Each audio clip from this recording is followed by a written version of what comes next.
Okay. So overall, we've been discussing business environment domain, and we already have covered the foundation, strategic alignment, business value, and project benefits. And we also last time was discussing the organizational culture and change management. So let's begin with the section 4.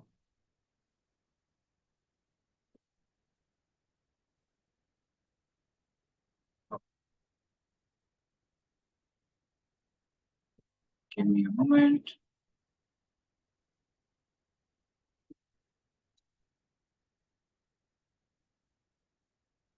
So initially, when we defined a project, we said that projects bring change and projects are catalyst for change. So organizations do projects basically to change their future in terms of better revenue, better customer experience, um, better service delivery. So either they will release some new product which will sell and make them money, or they will improve their operations. They will do projects to enhance their service delivery and customer experience. So, but if organizations bring an in-house change, it will create kind of resistance from the inner structure of the organization, because people are very comfortable in their comfort zone. So if you tell them, guys, from tomorrow onwards, we are starting some agile practices or something new that they have not seen before or they are not familiar with, they don't have a knowledge of, then what will they do? They will show some resistance to that concept. So change is a gradual process, right? If you want to change your future, it is also a gradual process, right? Agree? Yeah, Right? agree. Yeah. So change cannot come overnight, right? Like you pick up the stick and you say, tonight I am going to change everyone, or I will change myself. This kind of transformation is not possible. Maybe Kamar has joined us. Kamar has some quick formula for change. Kamar, you have any quick formula for change, or you think change is a gradual process? Change is a good approach. Gradual process. But I could not hear from Kamar. Sorry, you can hear me, boss? Now I can hear you. Tell me. Yeah, actually, change is a gradual process. So immediately, even we cannot change our routine as well as a personal. So even we are unable to change our routine over the week, over a fortnight also. So in a corporate life, then just imagine when you have a diversified kind of people, background, nationalities. So how you can expect the change will happen overnight or maybe the immediately. So definitely it's a gradual process. So it need all kind of the supportive environment, including the people, including the technology, including the training, including the same like-minded people. So a lot of things are there, I believe. So it's a gradual process. Yeah, good. Yeah. So even for a kid, if you want to explain something to a kid, you need to give them some example, and you need to find a strategy to make them realize that they need to emphasize on something. For example, if a kid is playing and they are enjoying themselves, that is not a right time to interrupt them and to tell them that they need to study now. No, it will actually make them hate what you are telling them. So the strategy should be that you tell them, like, you can play for another 15-20 minutes or 1 hour, but then we have another task for you. So always you need to strategize bringing the change. That's how we also do the changes in the organization, that we bring change slowly in the way we do the business. But the process would be that we create some awareness about what is the perceived future, how we are going to change our process in the future, and what are the problems with the current process. And once the people start to realize that the current process is slow, bureaucratic, and then they need to adopt to a new process, they will feel the significance of a new process, and then they will quickly adopt to the new process. So that's how the change. And who is your right hand as a project manager? Who is your right hand within the organization to bring the change is the PM. So it can be your program management office. Primarily, it is program management office, but it can be called as equally called as project management office or portfolio management office, depending on whichever structure it is placed at. So it would be someone as a person in your organization who will have more influence than you. He will have more cross-functional influence than you on the organization. You might be familiar within some function where you work, like let's say, Kamar works within the finance function, so people will know him as he works under the finance function. But maybe people within marketing doesn't know or doesn't feel like knowing Kamar because they don't see him often. But PMO is part of the metrics organization where they interact functional heads. They talk with functional heads, and functional heads come to them to ask for the cross-functional resources. So for their projects, so PMOs provide cross-functional resources throughout the organization. So that's why if you need to bring the change, you need to leverage on the network that is built by the PMOs in the organization. So that could be your first strategy. And like I said, that you need to tailor your strategy with the circumstances that you are in and the people you are working with and their culture. And then the timing is very important to introduce something at right time. Not You can't tell me some story, or you can't introduce me to a new product when I'm already packing up for my home and it's a weekend, right? So you need to plan ahead of time for the next week, let's say. When I come back from vacation, or no, I come back from a holiday and I am fresh, then you introduce me to a new system, then I will be already in a position to absorb the things, right?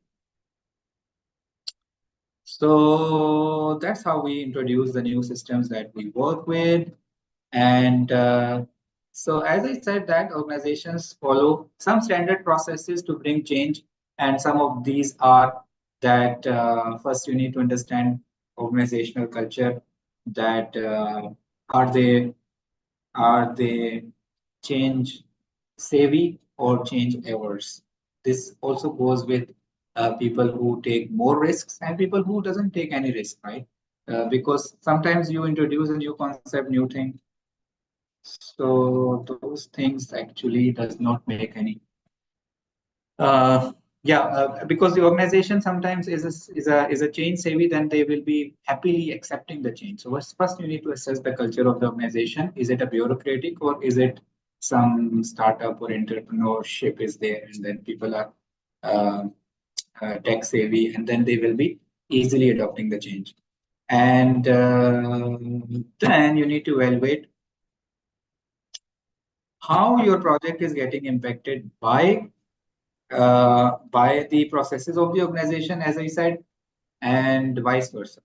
So you need to evaluate the impact of organizational change to the project, because sometimes structures change, and people who are very supportive for the project, they will move outside the organization, and then you will be left with people who have no interest in the project, or maybe they think like these projects are not significant for the strategy, for the organizational future, so they may be not giving much importance to those projects which were started by the previous people. And new people coming in, they will come with their own fresh ideas, and they will say, let's start a new project. So what will happen with this organizational change? That the project will suffer, commitment will suffer, people will get bored, resources will suffer, and then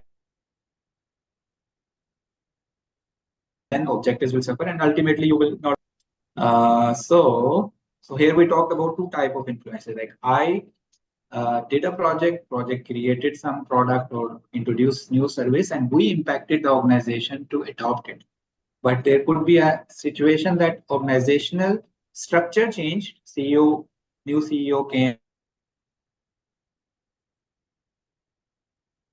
new departments were formed, new organization projects. Then what else we can do? We should be able to recommend some changes according to the changes that organization had. We can recommend some changes to the project. Let's say we could introduce some part of the scope. We could negotiate with the new management. We could say that like maybe we can continue with the project with the less of the scope, or we may negotiate with them the priorities as per their own priorities.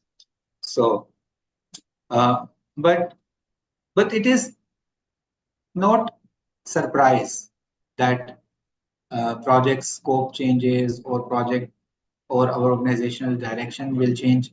No, it is not surprise. Actually, it is important for the organization to keep on aligning its true north to what is needed. Like organizations change strategy because the market is changing. So that's why you should align your project's objectives according to the business environment which is changing. So don't worry, change. Don't be afraid of change. Change is not always for bad. Change is sometimes for good also. So, uh, but people but people are hesitant to change, or people are willingness. They are willing to change. It all depends on the organizational culture and the type of leadership and their leadership style. So, if you found yourself in a transformational organization where people are quickly adopting the um, new mindset, digital mindset, they are tech savvy. They are comprised of new, I would say, the young generation, which is actually very adaptive. So you will find them more flexible and more adaptive. But if you find yourself in a um, diverse organization where you have diversity, people of old age, people of mid age, people of all the four generations, baby boomers. You find yourself with the millennials, and you find yourself with the old people. Then it will be different style of leadership that you need to adopt, and you need to have the adaptive leadership style to adopt as per the situation. Somewhere you can utilize your authority, somewhere you need to influence people, somewhere you need to be inclusive leader. So you need to adopt your leadership style where it is required to be that kind of leader. So yeah, so now organizations will not have people like from top to bottom understanding the same vision of the organization, because the vision, if you see, it is always on the wall. This is our vision. We want to be number one service provider in this field, but it's not always understood. Like sometimes it's so vague that a frontline worker will not care what is our vision. But yeah, but that's a big gap. If management or CEO knows the vision, but a frontline worker doesn't know the vision, then this is a big gap, right? So the vision has to be repeated, understood by everyone in the organization. Okay? Uh, So as we are learning about our organization, what kind of organizational structure it has, what is their vision, mission, we should also look for their tolerances. Like is the organization risk tolerant? They tolerate losing some time, or they tolerate losing some money in the pursuit of some alternatives that we may try to expedite the things, and then things may go wrong. So risk is there. So if the organization is tolerant to, let's say, losing 5% of the time or 5% of the money in the pursuit of maybe 50% of time saving and 50% of money saving, but if there is a chance they lose, so that's the risk tolerance that we need to understand, that how much they can afford, how much loss they can afford. And we are governed by policies and procedures as imposed by the regulator in our industry and as imposed by our PMO department or compliance department or legal department. So we need to understand all these because these definitely will be going to limit our choices. So we cannot operate freely because there is a regulator. Regulator will regulate the prices of the products that we'll be making as a result of the projects. And we may not be able to hire openly from the market from anywhere because we are governed by the HR policies, that procurement policies, that we can only work with certain type of uh, resellers, I mean service providers. So there are standard operating procedures also which we are bound by, right? And also professional code of professional conduct, like our ethics, what are our values. So we cannot go beyond these principles and these values because we value these things: honesty, collaboration, openness, transparency. These are the values that, and also we avoid some conflict of interest as well when we deal with the with our suppliers and contractors. We should not be able to giving benefit to ourselves. That is a conflict of interest. And for a leader, it is important to understand what motivates people, what is the reward structure that works for the organization, how to reward the how to understand the intrinsic motivation and extrinsic motivation. Like intrinsic mean that some people are motivated by money, material, bonus, promotions, and some people are motivated by uh, the kind of work they do, the challenging projects that they are involved in, the more responsibility they are given in, the more trust they are given in, the more appreciation they are getting from the management. So it all depends on what is motivation factor for each of the individual that we work. So as I talked about risk tolerance, so there are two other concepts, which is risk threshold and risk appetite. So risk threshold is and risk appetite. Generally, if the organization likes to take risks, so we say that they have good appetite for risks. And risk threshold is some Sorry, level. Sean. Are you sharing any screen from your side? Oh, really? I am. No, I cannot see your screen. Abel, you can see.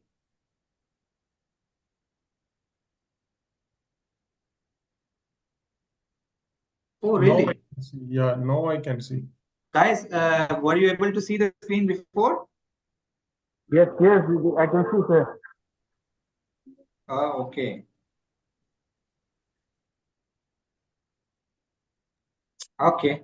For you, Kamar, is it visible now, right? Yes, yes, fine now. Thank you. Okay, all good.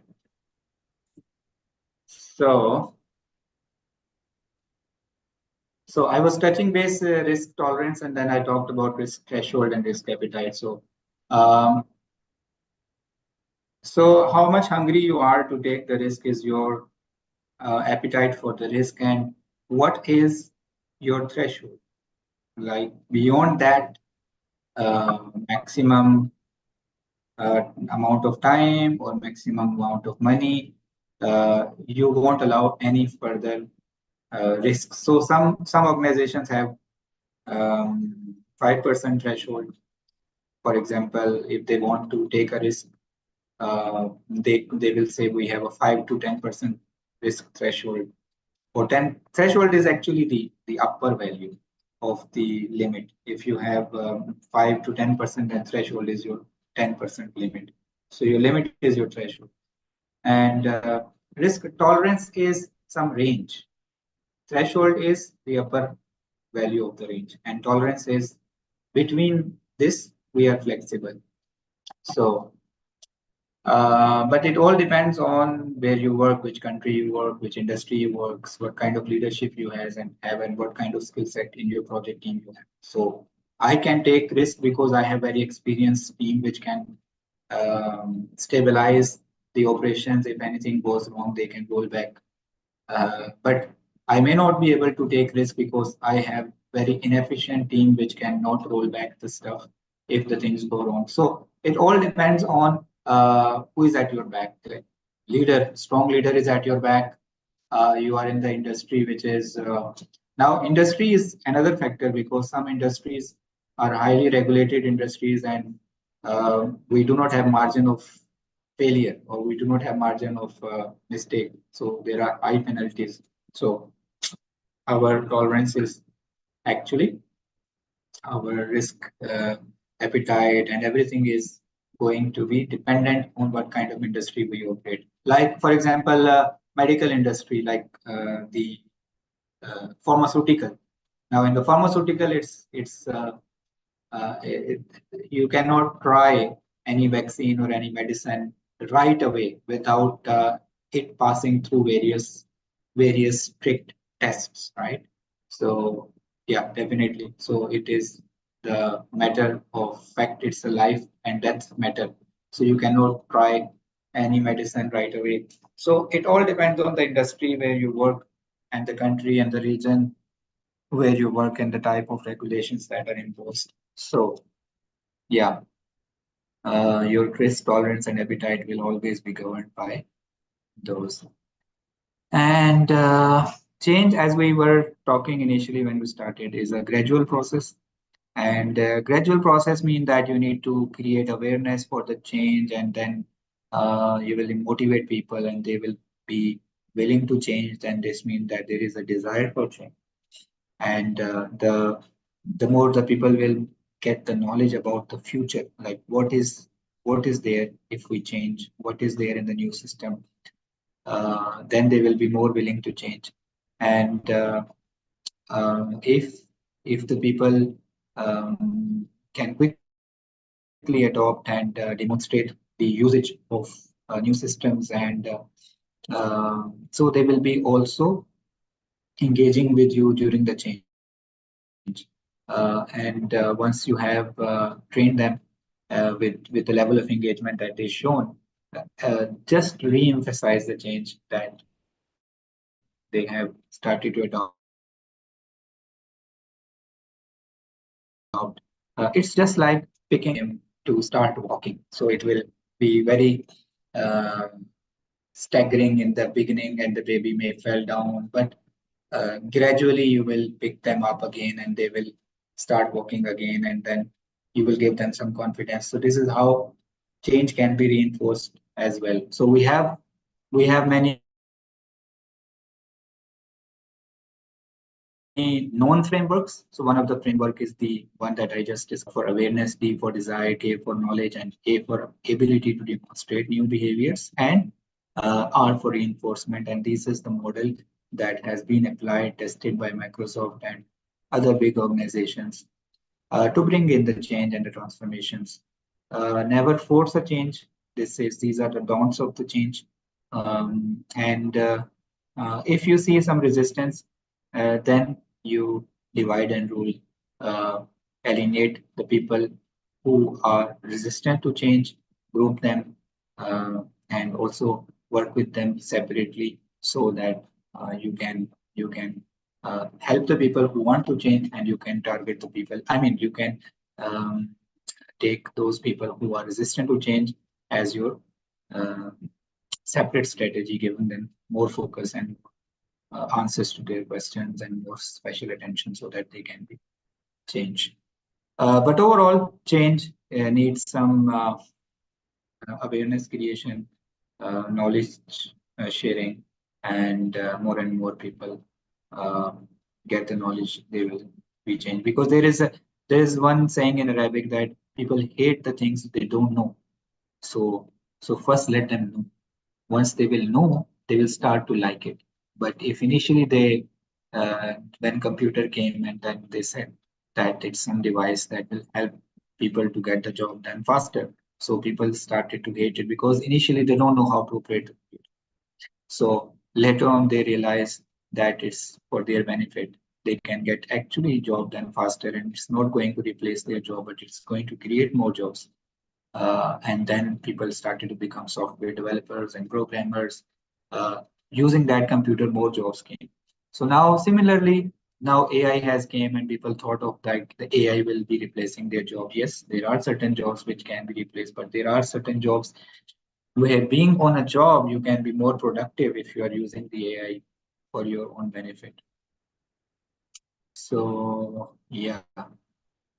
So we are talking about how we can introduce a change within the organization and how we can spread the awareness and knowledge, and this can be done through the surveys, and you can do open-end questions, closed-end questions, and you can do some campaigns to spread the information that guys, we are going to adopt some certain framework, or we are going to bring a new system, and what are the capabilities of new system, and what do you think the new system should have. So if you start engaging within the organ- organization, like a community, like some posts on your social media, what do you think if we do this, what do you think if we do this, and then sooner and later, let's say if a company want to introduce work from home, or they want to introduce work from office, so they will start talking about it, and the more they talk about it, people will comment, and then more engagement will be done, and then people mind will change.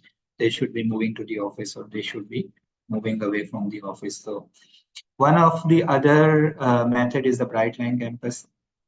Sorry, bright line transformation campus, and it emphasizes more on the knowing what is your true north as an organization, where you are heading towards. So just prepare your direction first, clear your direction first, and that is actually your vision.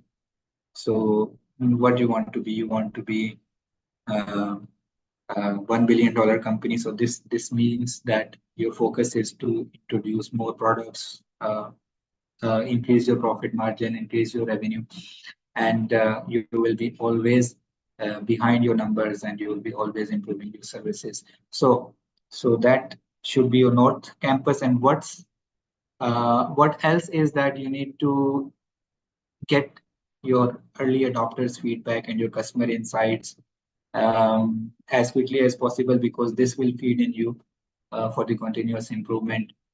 And you have to engage the people within the organization rather than bringing the people from outside. So if you have some people within your organization and they are you can create the champions out of those people. Those people will actually steer the change that will be more beneficial as per the bright line campus transformation guidance, that you should create in-house champions rather than bringing in consultants and those. And the more you involve the cross-functional teams in your transformations, it will going to help, because more and more inputs will be coming from diverse perspective, and the people will be benefiting in introducing change rather than doing it as at a department level. And sorry, the Brightline campus, as I said, that it says that you need to create local champions, in-house champions, like you can say, okay, in this department we are emphasizing more on the risk, so you can create a risk champion, one of the person from that department who is a regular operational guy, or maybe a project guy, but you can say, okay, this guy is our risk champion from this department. So that give him or her one more added responsibility, that they are now champion for the risk or business continuity, or whatever you want to name them. So change is an inside out job. This is what is being recommended here. So we discussed today two models, at car model and then the bright line campus. More or less these are same. So this is how we talk about the organizational change, and there is an impact of a project on the organization, and then there is an impact of the changes within the organization on the project. And both type of changes are um, uh, what we as project managers need to champion, like we need to steer these changes. Any question from this section 4?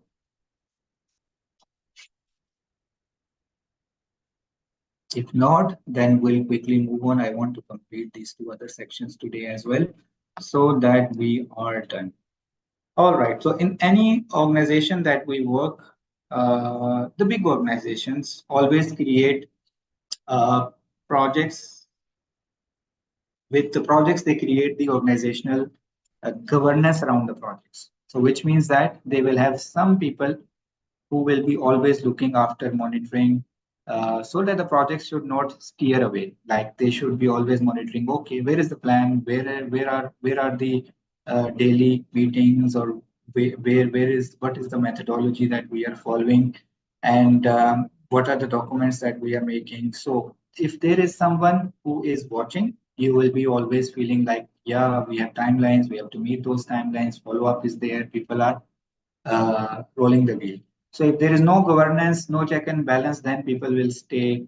Uh, they will be just like passengers in the car. They don't have any driving capability. So the time will pass, but nothing will happen because they did not actually steer the project. So governance means that there is someone who is driving. There is some push. There is some check and balance. The time, there is some ticking of the clock, and then people are watching what is being done, what has to be done. It has been done or not, and then there is question like why it is not done, what is the risk, where is the issue, let's tackle the issue. So that's what the governance means, and that's why the governments are for, right?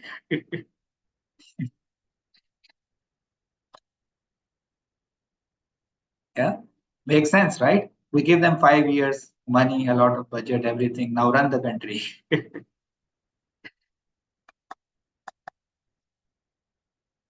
So that's how a project governance is.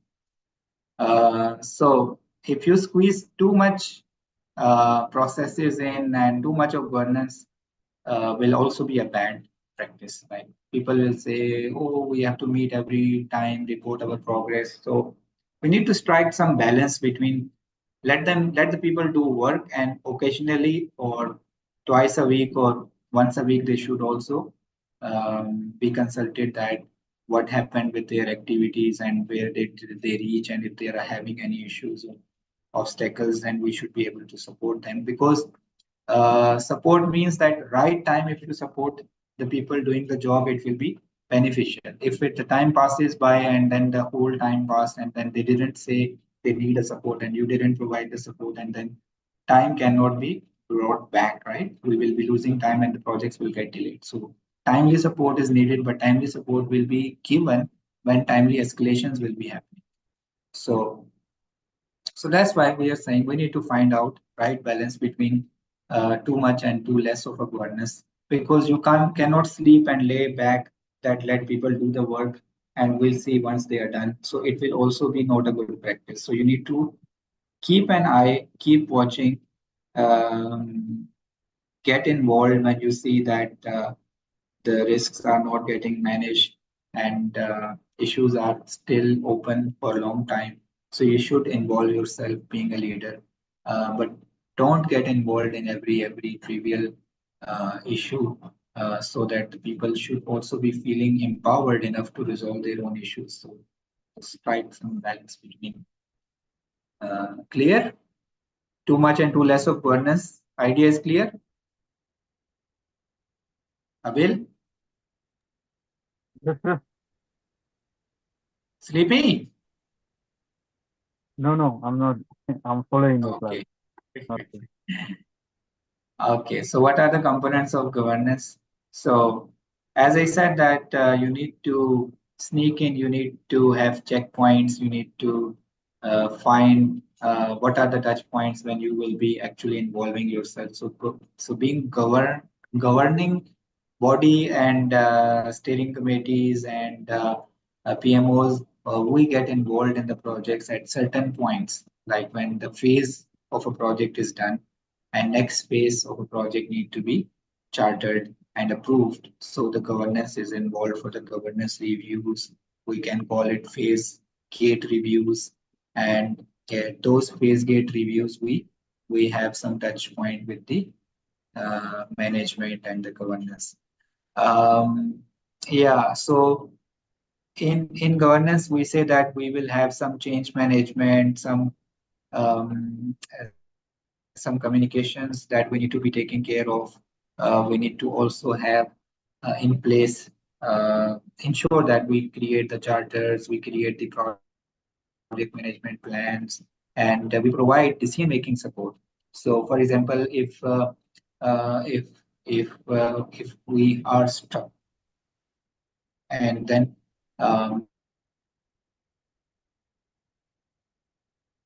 decision is not reached. So we create a point that are we moving ahead in some direction or not.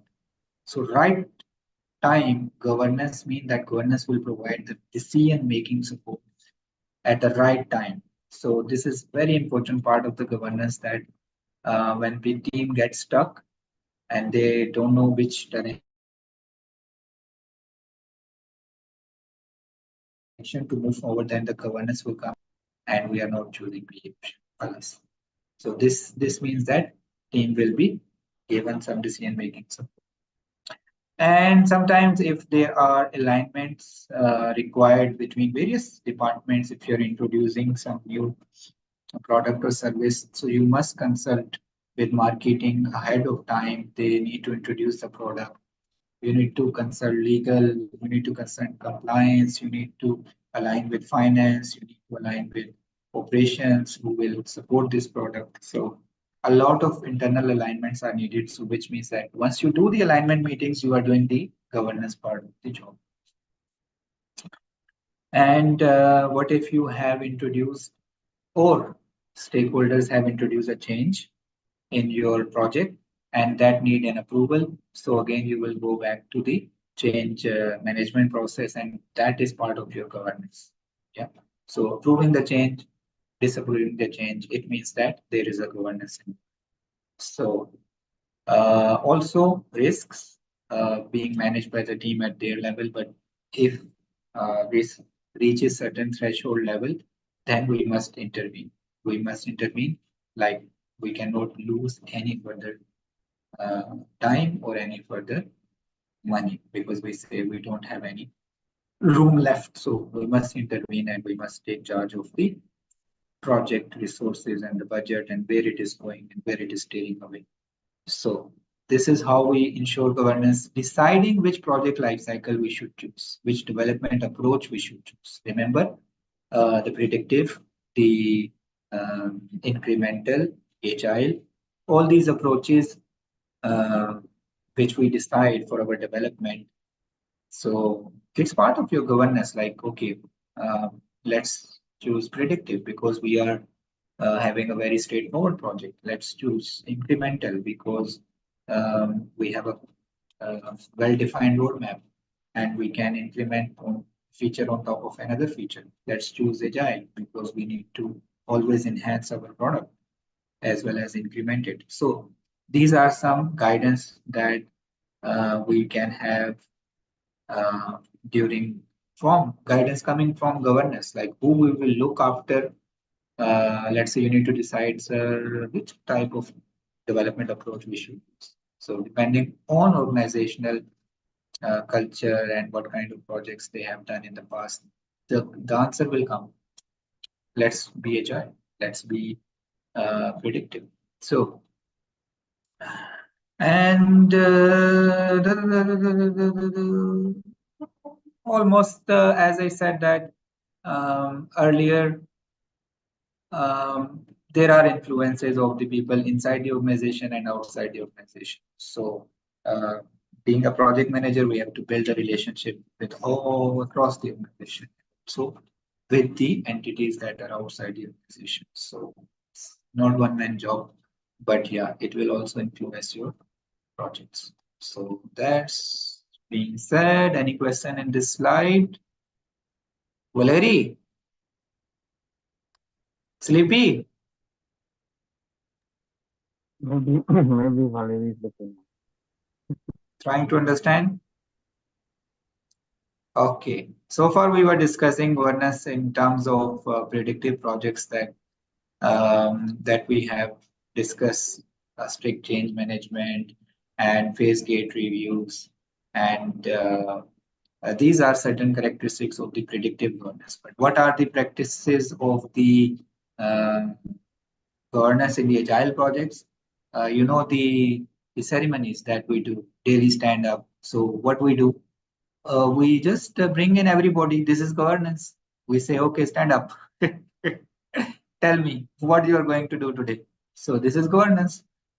So and also some sprint planning, iteration planning, some sync meetings that we do with the team, some retrospectives. So all these touch points where we intervene, we talk with the team, we ask for this if they need some support. So that's what we call about agile governance. Um, yeah, the idea is that there is someone who is behind uh, the team just to support them, facilitate them, not to bother them too often that what is the progress, but not to leave them unattended. Maybe they need to hear you, they need to seek out you, and so better you seek out them if they need any support. So that's how we can introduce governance in adaptive projects. In Okay. So in predictive projects, I talked about steering committee, project board, change control board.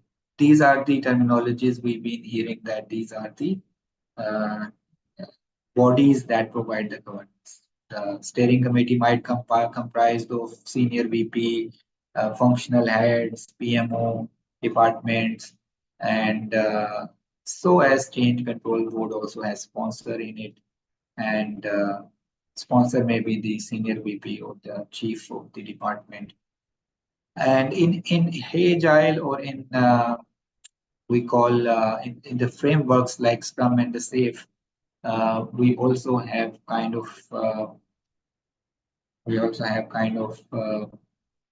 governance boards at various levels. Like we may have at a portfolio level, we may have at a program level, we may have at a project level. So different objective. If we need to govern the full enterprise, we may have a governance at enterprise level.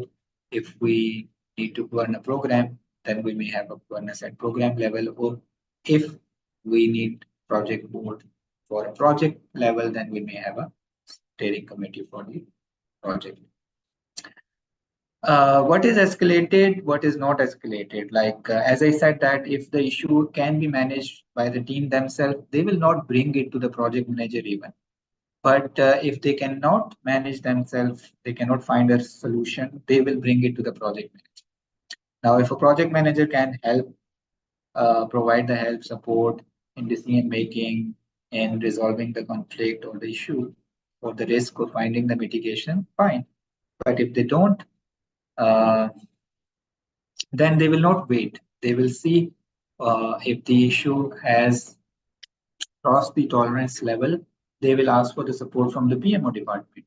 They will go one level up, and PMO will seek support, further support from the functional heads, from the steering committee, from the board, depending on which level it is resolved. If it is resolved at the PMO level, fine. They will even not go to the steering committee. But if it is resolved, not getting resolved at the PMO level, uh, and within their area of influence, or with the support of other project or program managers, no, then they will go to the steering committee. If it is getting resolved at the steering committee level, fine. But steering committee definitely will not leave the issues unattended. They will find the way, because otherwise it will go to the board, and the board will definitely not be there to solve the issues or the problems that they will need to take decisions. So yeah, that's how we do the escalations for the guys. Speak. I can't hear you. Are you there, Kamar? Yes, yes, we are hearing you, boss. Don't worry. Okay. Think that only you are Okay, speaking. cool. Okay, so whether you are doing a project or you are creating a product, so from project to product is very interesting journey, and both require some kind of governance. So project life cycle is like every project is initiated, it is planned, executed, and closed. But what happens during the execution is a product life cycle that we collect the requirements of a product, and then we design it, and then we uh, develop it and test it and then deliver it, and then the project uh, happens, like project end happens and the product is handed over to the operations. So um, So if you talk about predictive projects, the value is delivered as part of the product life cycle. So the moment do you release the product to the operations, that time the value is delivered to the operations team. But if you talk about agile or hybrid life cycles, the value is embedded. So the more you run this cycle, the more value you will be able to produce. So each time you run this cycle of design, develop, code, test, deliver, design, develop, code, test, deliver, design, develop, code, test, deliver. So the value will be produced. So that's the fundamental difference between these two type of projects, like predictive projects and the adaptive projects. So predictive projects have phases, adaptive projects have releases. Predictive projects have phase gate reviews, and adaptive projects have iteration reviews. Predictive projects um, have some decision checkpoints at phase gate reviews where go no go decisions are taken, whether we need to approve the next phase of the project or close the project. Similarly, at the iteration reviews, the deliverable that we have for the project program increment that we have shown, it might be accepted or rejected. If it is rejected, we may need to gather the feedback and then improve it in the next iteration and present it again in the end of the next iteration. So one more concept is being mentioned here, that two more concepts. But one is definition of done and the concept of MVP, minimal viable product. So in adaptive projects, what is the acceptance criteria and what is the definition of that and what is the MVP, we'll be seeing in the coming slides. But MVP mean that if you are introducing a new product for the first time in the market, so which one feature you think you should be going ahead and introducing in the market to see what is the response. So if you decided just one feature and you release it, let's say an insurance company decided to offer only third-party insurance. So that could be their MVP. Later, they may bring in comprehensive insurance and travel insurance and many other type of insurance. But to start with, they just introduce their third-party insurance as the MVP. And definition of done mean that how does the done looks like?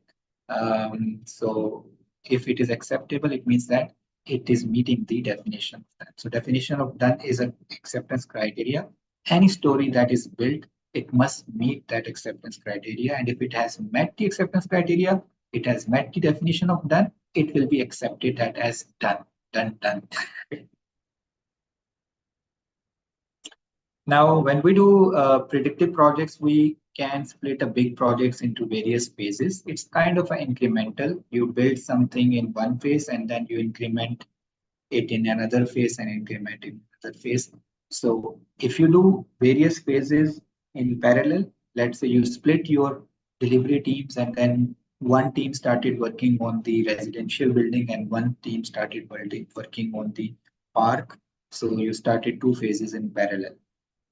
If you decided to do phase by phase in sequence, let's say you are building the residential complex and it has park as well as a residential building, and you decided to do in sequence one after another. So you can do one increment, like one phase, and you can build up the building with the same team, the full team, and then you move to the park as a second phase of the project. So let's say it's a 3-year project, 1.5 year you build the building and 1.5 year build the park or the parking lot or whatever. So the phases can be sequential, as I said, one after another, or these can be in parallel. You may start two phases in parallel, or you may have some overlap. Like one phase was nearing completion and then we initiated the other phase. So phases could be in some overlap conditions. These can be absolutely parallel or also in a sequence. So what we talked about governance in the predictive projects happens at the phase gate reviews, like once the phase ends, right here. If you see in the picture, right here, uh, right here, we will decide whether we should approve the next phase or we should close the project, close it. If there is any business case. So what happens at this stage? Business case is validated. Is it worth moving forward? The project is still profitable if we do it or not. If we do it, so if it is profitable to continue the business case, the cost benefit analysis is like says that there is still a benefit in doing it, then we approve the budget for the next phase and then we move on. But if cost benefit analysis says that this project is a failure, there is no need to invest more money, we may close the project with the findings that, okay, so far what is done, accepted, but we are not proceeding with this project anymore because it's not worth doing. And then we'll close the project. So it can happen at the phase gate reviews or it can happen at the end of the project that you have some governance reviews like end product is given to the customers for their review.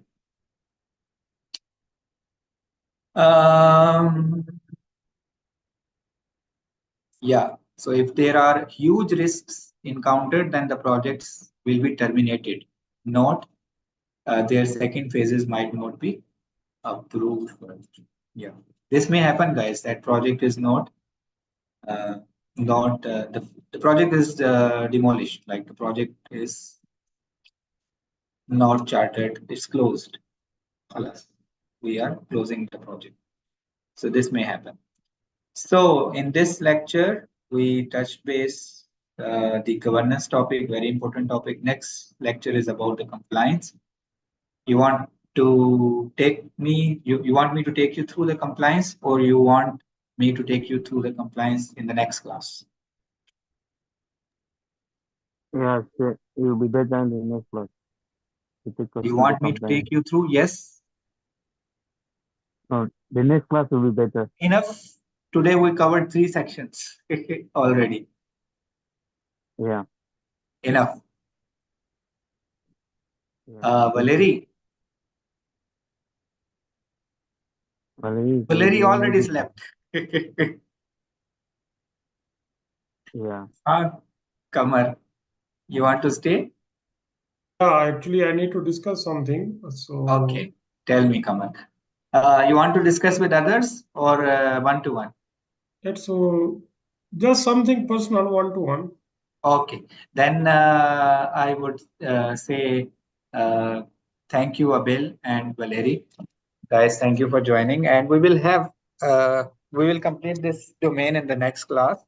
And then we will be able to practice the questions from the simulator also for this domain. We are already finished with this one domain of the questions. Okay. See you guys in the Okay. next class. Kamar, you can Thank stay. you. Yeah, that I think live streaming is also running. Okay, wait.